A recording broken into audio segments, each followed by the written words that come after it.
ప్రభువుని యేసునందు విశ్వాసం ఉంచు, నువ్వే కాదు నాయనా నీ ఇంటి వాళ్ళు అందరూ రక్షింపబడతారని చెప్తే ఆయన గొప్ప నమ్మకం కలిగింది.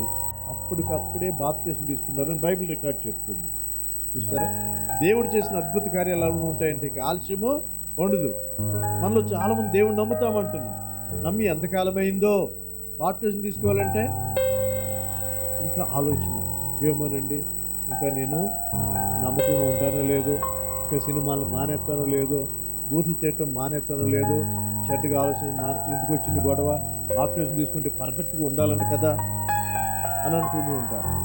కొంతమంది బాప్టిజం తీసుకున్న వాళ్ళు ఎవరు పర్ఫెక్ట్గా ఉన్నారండి, కానీ నా బాప్టిజం లేకపోయినా పర్లేదు, ఎందుకంటే నమ్మితే చాలా అన్నారు కదా అనుకుని చాలామంది వాయిదా వేస్తూ ఉంటారు. ఇక్కడైతే జైలు అధికారి ఇంటి వారందరూ కూడా నమ్మటమే కాకుండా వెంటనే దేవుని మాటకు లోబడ్డారు.